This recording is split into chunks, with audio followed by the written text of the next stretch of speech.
Evolution is a term to define only one organism, and that's the self. The self is the universe, the self is the Alpha and Omega, God and infinity. And that's the only thing that evolves, because we are all part of the self. Nothing goes through an evolutionary process alone, or without direct benefit to the whole. So when you begin to think that there's this controlling elite, this controlling hand behind the curtains leading the planet to destruction, when you think the end is near, the apocalypse, Armageddon, and when you think we as a species are doomed, it is not they, it is you that brought this about. And for a very good reason. You are evolving. Stop blaming everybody and everything else.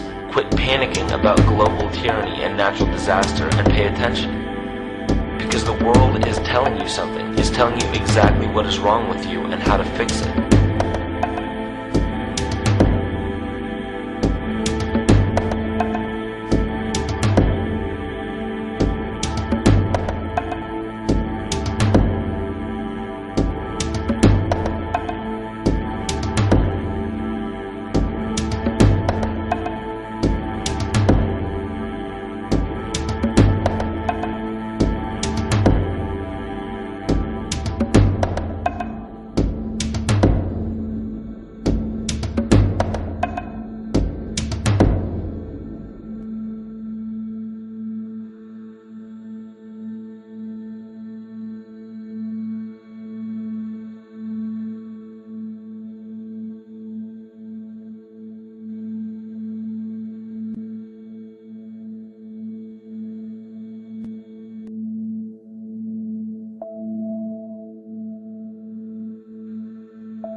The Earth is believed to have formed 4.6 billion years ago.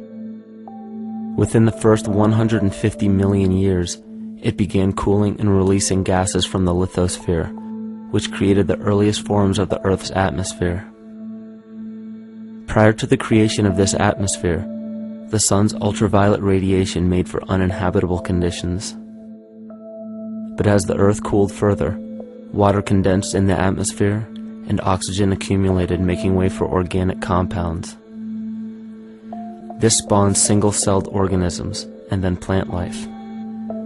And down through time, the evolutionary chain continued.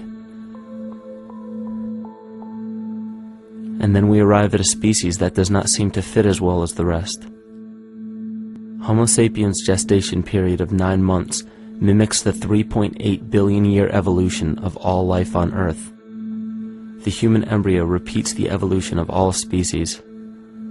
When the sperm and egg unite, this new creation is a single-celled organism. Within hours, this single cell divides and multiplies more rapidly than any other species.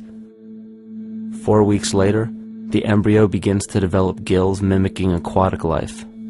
A few weeks later, it develops lungs and a tail with reptilian appearance. From there, a mammal is recognizable, and then onto a primate form. It then sheds its laguna, which is the embryonic fur, and at last shows the characteristics of a human child. The human body is a community of approximately 50 trillion cells. Everything the body does, the cell does as well. Cells have respiratory and excretory systems. They feed, feel, think, and communicate with other cells. Trillions of cells make up a single organism called the human body, and billions of human bodies help make up the organism we call Earth.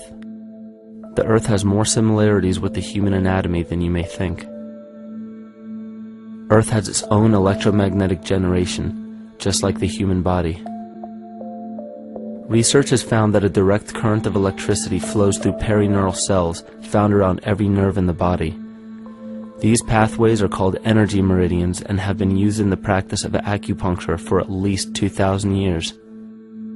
Dating even farther back is the notion of dragon paths or ley lines in which many megalithic structures and stone monuments were erected, marking the energy meridians of the Earth.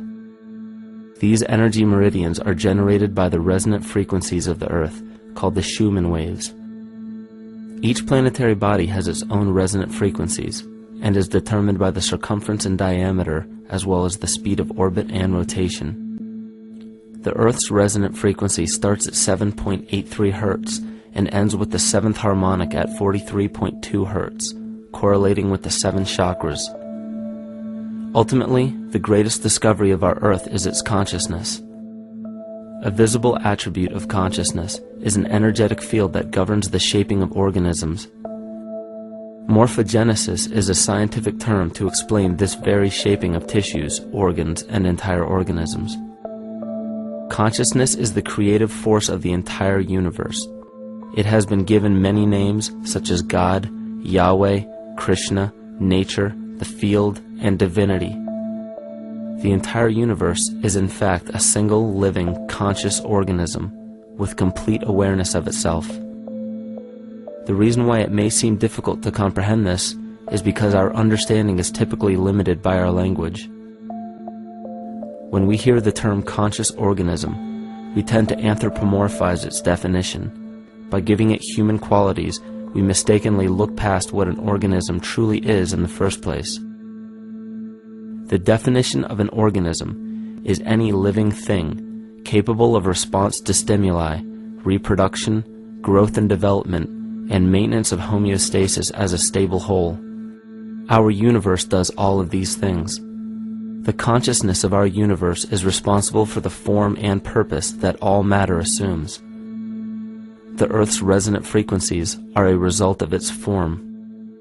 These frequencies are responsible for biological rhythms, such as menstrual and circadian cycles, as well as behavioral and emotional patterns. The frequencies are then picked up by the flora and fauna, which are biological instruments that respond to the wave patterns.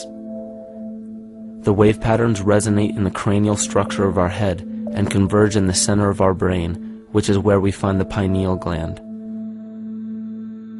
The pineal gland is believed in many cultures to be the spiritual third eye responsible for intuition. Descartes called it the seat of the soul where mind and body meet.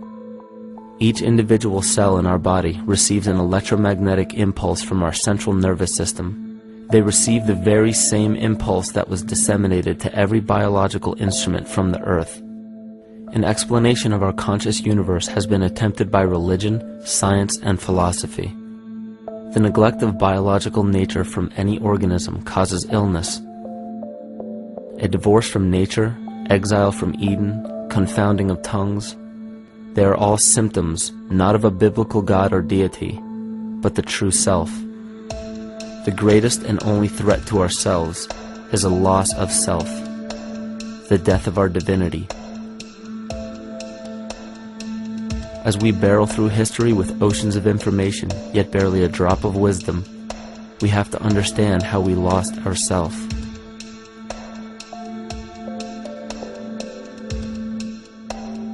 In sacred texts and ancient scriptures left by our ancestors, we find an incredible link between stories of creation, a great flood, the war of the gods, the Messiah dying for the sins of man, end-time prophecies, and similar characters.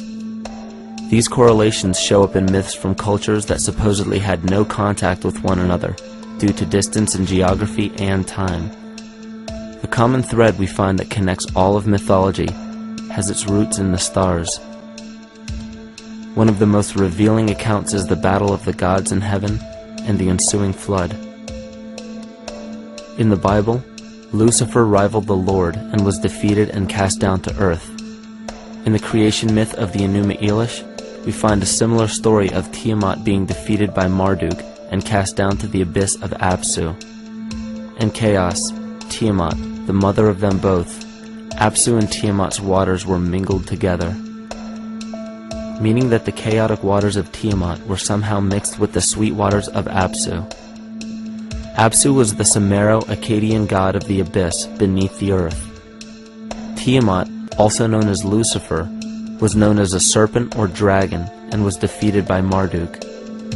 Marduk was the father of Nebo or Mercury, and Mercury is the same mythological character as the Zoroastrian Mithra, the Egyptian Hermes Anubis, and the Gnostic Hermes Christos.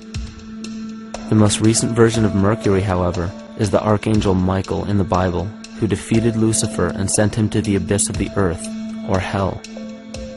This story is steeped in astrological significance in the Bible and in many other ancient scriptures.